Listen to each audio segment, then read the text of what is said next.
Shalom. Let's start out by giving all glory, praise, and honor to Yahweh, Bahasham, Yahweh Shai, Bahasham, Urchak Wadash. Double honors to the elders and apostles of the Great Millstone. Shalom to the elect of Israel. This is Tamayim in Atlanta, and I've got this article pulled up. It's from themiamihurricane.com. Because Elon Musk and his crew just implanted another brain device into an individual down at the University of Miami.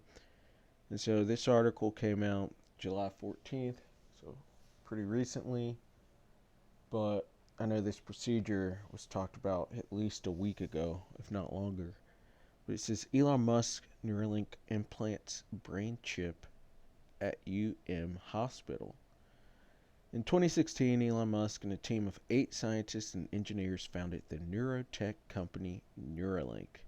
9 years later, they implanted a brain chip alongside doctors from the University of Miami Miller School of Medicine, revolutionizing treatment for paralyzed patients. And so we all know about Neuralink, but there are also other companies out here that are implanting people with foreign devices as well into both their brains and into their hands, as the scriptures speak about. But it says Neuralink's brain computer interface was developed for paralyzed patients who have suffered spine injuries or for those diagnosed with amyotrophic lateral sclerosis. It allows patients to control computers, smartphones, and televisions with their mind. And it'll also in the future allow them to buy and sell. It says in which you could just tap your smartphone nowadays, so you could see how easily that would link together with you being able to control your smartphone. But it says the Food and Drug Administration approved prime clinical trial in assessing the safety and functionality of the BCI with 7 patients. So a complete number of patients. The Miller School of Medicine was declared as the second trial site in January of 2025. RJ, a paralyzed U.S. military veteran, is the first and only patient to date to receive the BCI at a Miami hospital. He suffered a motorcycle accident that left him quadriplegic, paralyzing him from the waist down, according to the Miller School of Medicine, in which I thought quadriplegic was neck down, like losing all 4 of your limbs, but I guess not. We'll see. But according to the Miller School of Medicine, RJ was able to turn on his TV and play video games for the first time in 2.5 years. They're giving me my spark back, my drive back. They've given me my purpose back. Now I'm able to turn around and build that fire for the next guys that come through. And this is going to motivate people that are paralyzed, quadriplegic, or kind of lame, can barely walk, or that have other diseases that impact mobility. This is going to motivate them to take the MOTB, because it's just one of those miracles, and we're seeing it in live action. But here's a tweet that was sent out. It says, I'm excited to announce that we at Miami Medicine and Miami Project have successfully implanted our first patient, RJ, as part of Neuralink's Prime study. Thank you, Elon, for revolutionizing therapies for our patients. You see them all throwing up the U. But moving on, it's not too much more in this article. It says Dr. Jonathan Shagid performed the surgery last April at the University Health Tower, the flagship hospital of the University of Miami Health System. RJ was discharged the following day. While BCIs have existed for decades, the Neuralink trial has gained a lot of national recognition due to Musk's high-profile involvement in the company and the device's cutting-edge technology. The Neuralink BCI is more complex than a basic brain chip device, such as the Utah array, which was invented in 1989.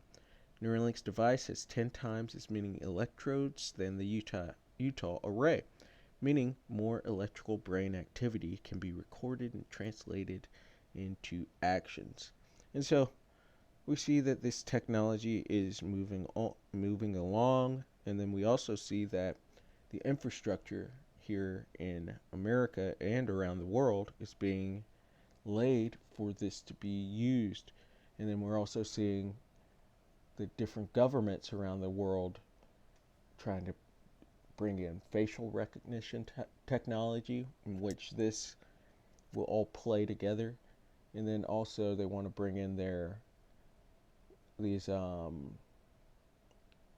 digital currencies as well. And this is all going into this fourth industrial revolution, the technocracy that they want to create. And so everybody's going to have a piece of technology within them. So going to the scripts, Revelation 13 and 16. And he causeth all, both small and great, rich and poor, free and bond, to receive a mark in their right hand or in their foreheads.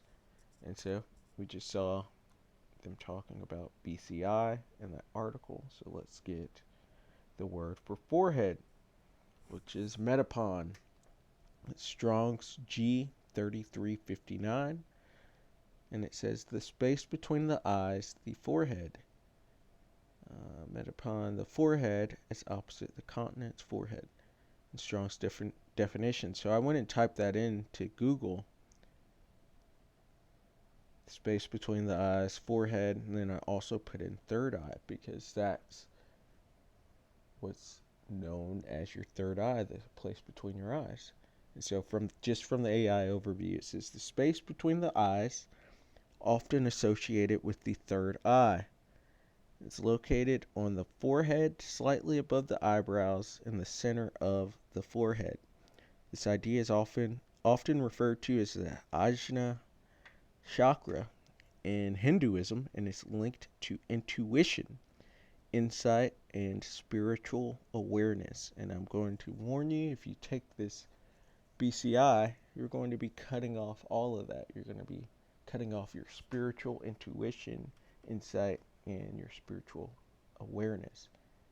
It's basically a veil that'll be put over your third eye, or a spiritual anchor. It's going to cut off your connection to the Lord. It says in various spiritual traditions, this area is considered a gateway to deeper perception and self-knowledge.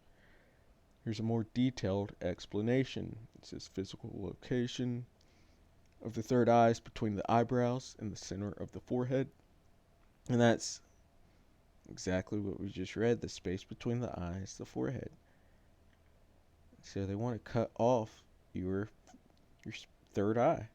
It says the spiritual significance and spiritual context, the third eye is often associated with the Ajna chakra, a center of intuition, psychic abilities, and spiritual insight. This chakra is believed to be the seat of free will, which there's no such thing as free will. As you open your third eye, you realize that, or with the Lord bringing you into the truth, because those are really the only people that are awake. You have all these yogis and spiritual fathers and whatnot in these other religions. They're not truly awake. You're only awake within the truth of Yahweh Bashem Awashai. Everybody else is asleep. See, they're still talking about free will. But in the truth, you know that this is just a movie, and you're just a character in it. And Lord willing, a character of the elect. But going back to this, it says this chakra is believed to be the seat of free will, self-knowledge, and the ability to visualize and access inner wisdom.